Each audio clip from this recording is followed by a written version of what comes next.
every great thing that's ever been done on this planet has been done by a human. Also all the bad stuff, yeah, by a relatively small group. It is a choice, like we could go one way or the other, but we don't really make the place better by being so damn serious about everything. So I don't trust people who can't laugh. I don't trust people who come along and tell you things like, you can't laugh at that, that's not funny. You lack a sense of humor, I get it. You shouldn't do that. Really, I shouldn't. With all of your knowledge and all of your deep understanding of the universe and the human psyche, you get to decide what's funny and what people should and shouldn't think. And then you're probably the same kind of a person who will then go online and call people narcissists. That's one of those characteristics of narcissism. You decide for everybody else what's funny. The fact is that people cope in different ways. One of them is funny. And you're going to find that people who suffer the most, why is it that they have a sense of the comic? Because they've survived. And one of the ways that you survive the suffering is to find humor in it. Because if you don't find humor in it, then it's just suffering. And then you're not going to make it, man. You're not going to make it. I was asking that question because I think about, like, what's so funny? I guess maybe everything if you can look at it just the right way. And that's why we have dark humor, right? I get it, dark humor is, it's like food. Not everybody gets it. But if you get it, you understand. Thank you, I appreciate that. If you get it, some of you aren't sure if that's a joke. Yes, that's a dark humor joke. People are starving, that's not funny. Kinda. It's like I think about it, there's a guy named Viktor Frankl who we're gonna read in the third quarter. He wrote an essay, actually wrote a book called Man's Search for Meaning, which it's a really important book, man. There are only a few books I would say to you, everyone should read that book. It's a very short book, it's only about this long. And in the third or fourth quarter, we're going to read an essay called The Case for a Tragic Optimism, which is essentially a transcript of a speech he gave, which is a summary of that book. And he's a Holocaust survivor. And he goes into the concentration camps. His whole family, even his fiance, are all wiped out in this thing. He's the only one to emerge from it. And before he goes in, he's a psychiatrist. When he comes out, he's a real psychiatrist. In other words, he's experienced some things. He was in concentration camps, I think it was for 3.5 years or something like that, which for the most part, the expectation was about 6 to 9 months. But this guy went through way longer than most other people who even survived those things. So when he gets out, he tries to figure out, like, how can you possibly make meaning out of a life where something like that can happen? And so he tries to figure out how it is that people were able to even survive something like that. And so he discovers, well, I'll talk more about it in the third quarter or so, but he essentially discovers that the people who survive those terrible situations are people who are able to find some kind of meaning or purpose in it. Even if you're in a concentration camp and they're telling you stuff like, there's a big pile of rocks over here. Take that pile of rocks 100 yards over there. And so you spend the whole day carrying rocks over there. And then you get to the end and they say, all right, now move it back. Like, how can you possibly find meaning in something like that, or purpose in something like that? And so he talks about how it is that people were able to find meaning and purpose, even in the most hopeless situations. Anyway, if you went to Frankl and asked him, hey, can you tell me a joke about the concentration camps? That guy would tell you a joke about the concentration camps. That guy had jokes for everything, and especially about his own situation. He points out it's important to distinguish between making fun of and joking about. These are different things, and the line is really, it can be blurry on those things. But he points out that humor is one of the things that gets us through the really tragic situations. If you think about what's so funny, well, I guess everything, because comedy is what is it? It's time.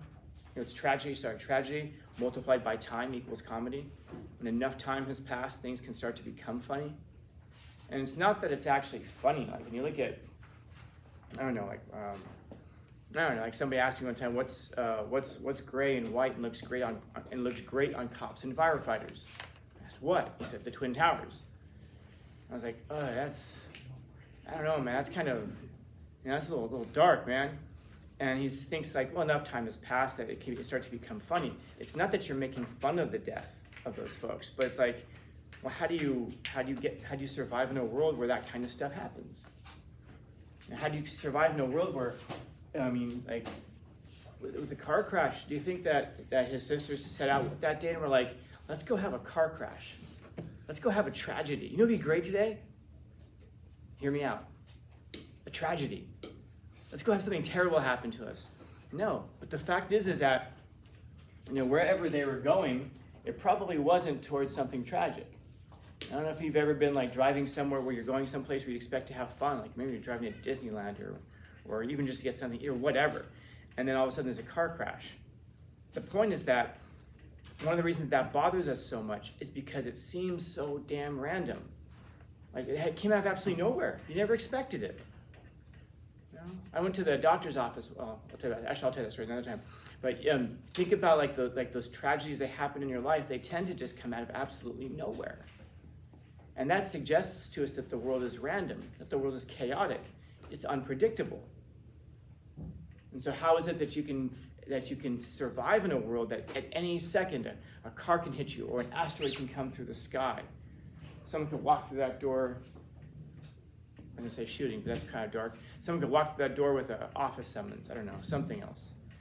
Various levels of challenge and tragedy. How can you possibly plan for a future? I asked this question to my students yesterday. They're 10th graders, so, take it for what you will. But I asked them, how many, are we going to, as a civilization, as humans, do you think we're going to be around in 100 years? And like this whole class, like almost the entire class raised their hand and said, no way, we'll be dead in 100 years. It's like, you really think that? You really think that humanity is going to be wiped out within 100 years? And I started thinking about it, I'm like, maybe I can see why they might believe that.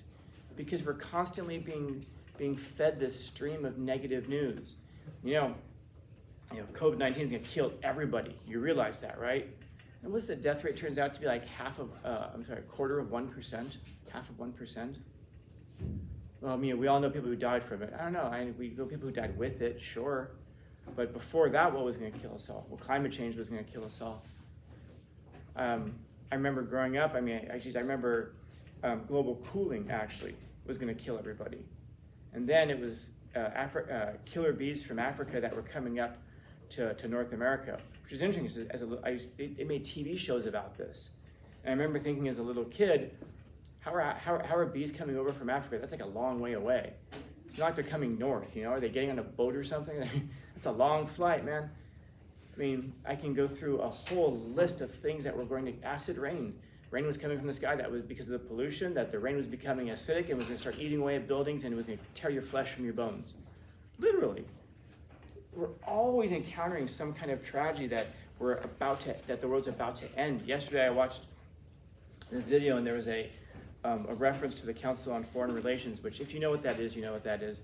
But essentially it's like a group of people who meet every year from a bunch of countries to decide basically global policy.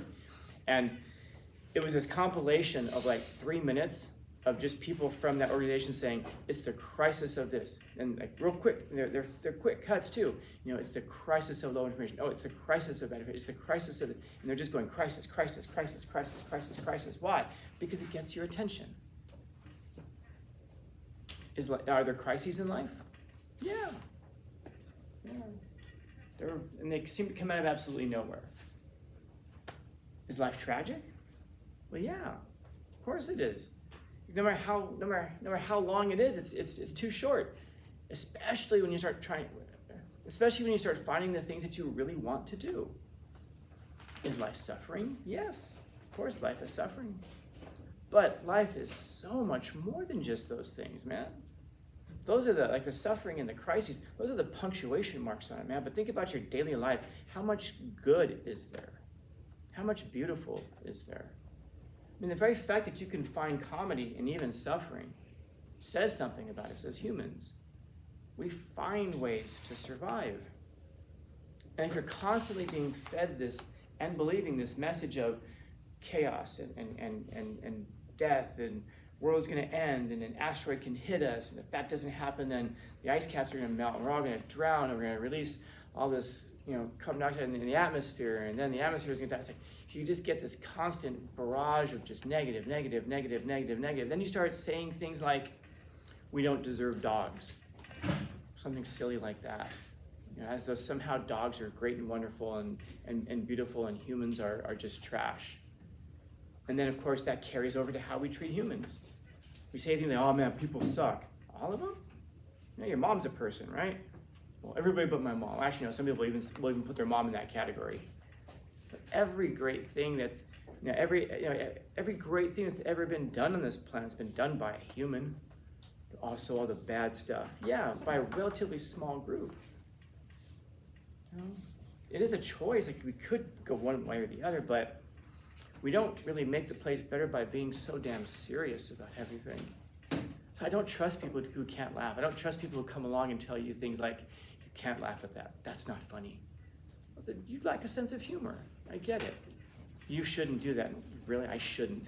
With all of your knowledge and all of your deep understanding of the universe and the human psyche, you get to decide what's funny and what people should and shouldn't think.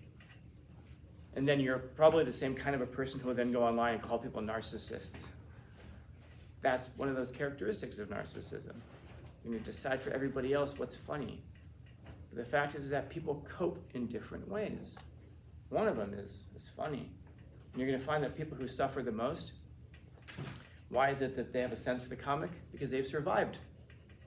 And one of the ways that you survive the suffering is to find humor in it. Because if you don't find humor in it, then it's just suffering, suffering, suffering, suffering. And then you're not going to make it, man. You're not going to make it. In other words, the people who've done the most push-ups are the strongest. You know they're the strongest. You know they've done a lot of push-ups. Why? Because they're so strong. You can see the results of it. If a person who suffers a lot and is still around, you can bet that they probably have found some level of humor in it, because it helps us cope. And so, I guess it goes back to that question originally. What's so funny? I guess everything. If you can look at it just the right way. So, if any of you guys ever want a dark humor joke or something, just ask.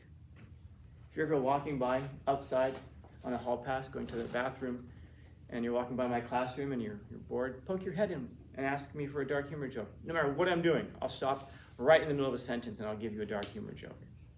I'll even give you the option. I'll ask you, okay, what topic? Because it might help you get through the day. So, find something funny. Questions?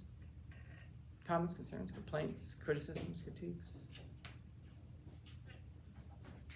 Happy Thursday-ish?